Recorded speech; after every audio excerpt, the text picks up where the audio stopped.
Also now at 6, Miami Beach police cleared of any wrongdoing in the wake of a teenager's death.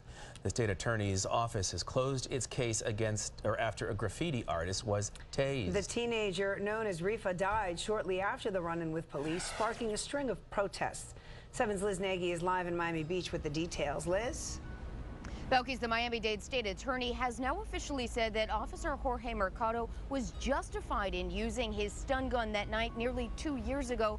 And they said furthermore in a 36-page report that he had no way of knowing that using that taser would kill Israel Hernandez. A restaurant has since reopened on this corner in North Beach, but nearly 2 years ago it was where an encounter started between 18-year-old Israel Hernandez and Miami Beach police that would leave him dead.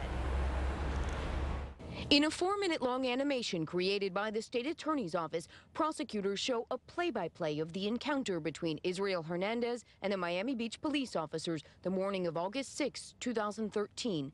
It started with officers pulling up on the teen, tagging this vacant North Beach McDonald's at 71st and Collins Avenue. In seconds, he takes off running.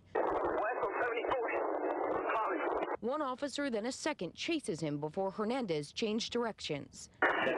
71 Street, advising eastbound towards Thompson, 71st Street, unit 315. The yellow line follows the route about a third of a mile that police chased Hernandez, hopping a fence and ultimately coming face-to-face with Officer Jorge Mercado, who discharged his stun gun as Hernandez ran toward him.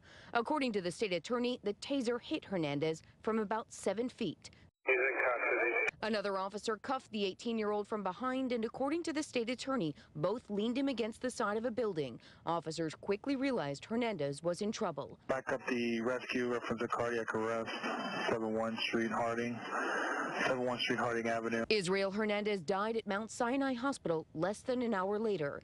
The medical examiner determined the 18-year-old died from sudden cardiac death due to conducted energy device discharge, and his death was ruled accidental. In a 36-page report, prosecutors reviewed every aspect of the encounter that killed Hernandez. Ultimately, the state attorney wrote, quote, "The investigation has determined that the officer was legally justified in his use of force and no criminal charges will be filed against the officer." They determined that the sole cause of death in this instance was the taser. And so, we don't think that's a device that should be employed in situations like this. With Officer Mercado now officially cleared of criminal wrongdoing, the Miami Beach police chief said, quote, "We will evaluate the actions of our officers that day and whether our tactics, training, and equipment need to change." The state attorney did personally meet with the Hernandez family and their attorney to go through the report and explain why they ultimately came to the decision not to charge the officer.